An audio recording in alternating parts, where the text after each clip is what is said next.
Hello everyone, welcome to RV English. So students, in this video we will be seeing third passage of 10th standard English lesson, an encounter of a special kind.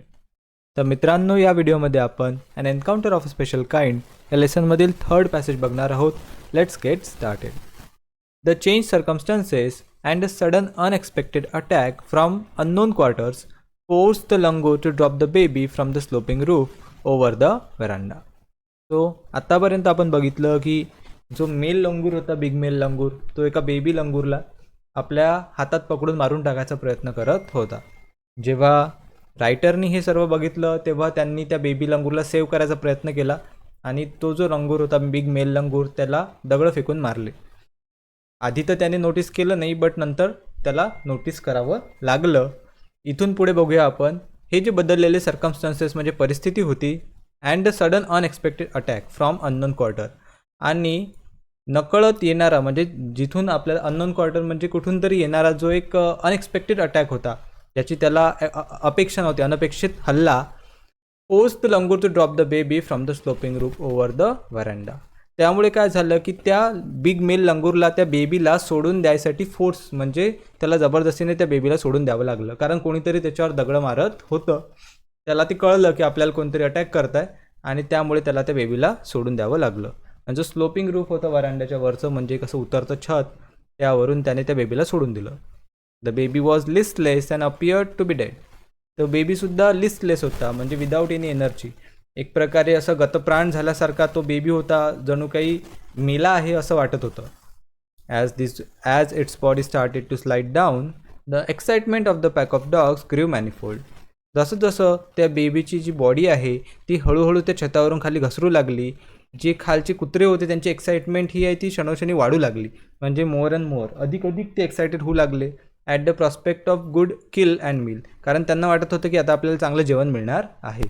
जसं तो baby खाली पडला असता, कुत्र्यांनी त्याला खाऊन टाकलं असतं, त्यामुळे ते कुत्रे खूप एक्साइटेड होते. कीपिंग द डॉग्स ॲट बे with the stick, I managed to catch hold of the baby langoor's tail just as it tripped over the edge of the tilted roof. जसा तो बेबी खाली पडत होता स्लोपिंग रूफवरून, रायटरने काय केलं, आपल्या हातातल्या काडीने कुत्र्यांना थोडं बाजूला केलं आणि बस तो बेबी पडणारच तितक्यात त्याच्या शेपटीला धरून त्याला वरच्यावर त्यांनी झेललं. They appeared inert and लाईफलेस.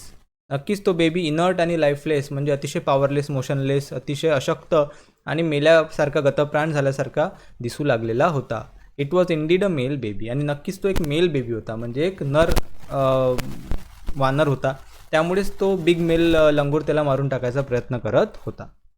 Bye this time my parents and sisters had come out on to the veranda. आता एवढा आवाज आणि गोंगाट ऐकून लेखकांचे जे आईवडील होते आणि त्यांच्या बहिणी होत्या जे घरामध्ये झोपलेले होते, तर गोंगाट ऐकून ते सुद्धा बाहेर आले होते. And we are witnessing my rescue operation. आणि ज्या प्रकारे लेखक त्या लंगूरला वाचवायचा प्रयत्न करत होते त्याला ते विटनेस करत होते. विटनेस म्हणजे काय, तर एक प्रकारे आपण म्हणू शकतो की बघत होते. Some of our neighbours had also gathered in the distance. दूरवर त्यांचे काही शेजारीसुद्धा गोळा झालेले होते, कारण एवढा आवाज गोंगाट त्यांनीसुद्धा ऐकलेला होता. I took the baby langur to our backyard and gently laid him on the floor inside the poultry coop. लेखक म्हणतात की मी त्या बेबीला आमच्या बॅकयार्डमध्ये म्हणजे आमच्या अंगणामध्ये घेऊन गेलो आणि जेंटली, अतिशय हळुवारपणे त्याला आमच्या पोल्ट्री कूपमध्ये, कूप म्हणजे काय तर खुराडं, कोंबड्यांचं जे खुराडं असते त्याच्या फ्लोअरवर, जमिनीवर त्याला ठेवलं. His body was full of deep bite marks and scratches. त्याच्या पूर्ण शरीरावर चावल्याच्या खुणा होत्या खोल आणि स्क्रॅचेस होते. Blood was oozing from some of the wounds. आणि त्याच्या काही जखमांमधून रक्तसुद्धा सांडत होतं किंवा बाहेर पडत होतं. The baby remain motionless. आणि तो बेबी कुठलीही हालचाल न करता फक्त पडून होता. My father provided first aid to clean the wounds. लेखकांचे जे वडील होते त्यांनी ते एक फर्स्ट एड जो आहे ती प्रोव्हाइड केली आणि त्यांनी ते वोंड्स जे आहेत ते क्लीन केले, म्हणजे जे जखमा आहेत त्या स्वच्छ केल्या. And stop the bleeding. आणि अशा प्रकारे त्यांनी रक्त व्हायचं थांबवलं. I was relieved to find out that the baby was breathing, even though his breaths were shallow. लेखक म्हणतात की मला फार हायसं वाटलं, बरं वाटलं जेव्हा त्यांनी बघितलं की तो जो बेबी आहे तो अजूनही श्वास घेत होता. जरी त्याचे श्वास खूप हळूवारपणे शॅलो होते, खोल होते, तरीही तो श्वास घेत आहे हे बघून त्यांना फार छान वाटलं. Splashes of cold water made the baby stir, and after a few shaky attempts, he sat up. थोडंसं थंड पाणी त्याच्या तोंडावर शिंपडल्यानंतर तो बेबी हालचाल करू लागला, मूव्ह म्हणजे स्टीर, हल्ला, आणि थोड्या प्रयत्नानंतर तो उठून बसला. He was in state of shock and started trembling like a leaf in the wind. त्या बेबीला चांगलाच धक्का बसलेला होता आणि एक प्रकारे विंड ज्याला आपण म्हणतो की वाऱ्यामध्ये झाडाची पानं जशी थरथर कापतात त्याप्रमाणे तो बेबी थरथर कापत होता. His 2 little twinkling eyes weld up with tears. त्याचे छोटे छोटे 2 डोळे हे अश्रूंनी भरून गेले होते. आणि started to sob with a muffled cry. आणि तो मफल्ड क्राय म्हणजे एक प्रकारे क्वायटंड और सप्रेस साऊंड, हमसून एक प्रकार ज्याला आपण म्हणतो तसा रडू लागलेला होता. Just like a human child would after experiencing trauma. एखाद्या ह्युमन चाइल्डला म्हणजे मानवाच्या छोट्या मुलाला ज्याप्रमाणे धक्का बसला किंवा त्यासोबत काही वाईट झालं त्यानंतर तो जसं रडणार एक्झॅक्टली तसाच तो माकडाचं जे पिल्लू आहे ते रडत होतं. I offered him a peeled banana which he accepted with his unsteady hand and began taking hesitant bites. तो लेखकांनी त्याला एक पील्ड बनाना, सोडलेला बनाना जो आहे केळं ऑफर केलं.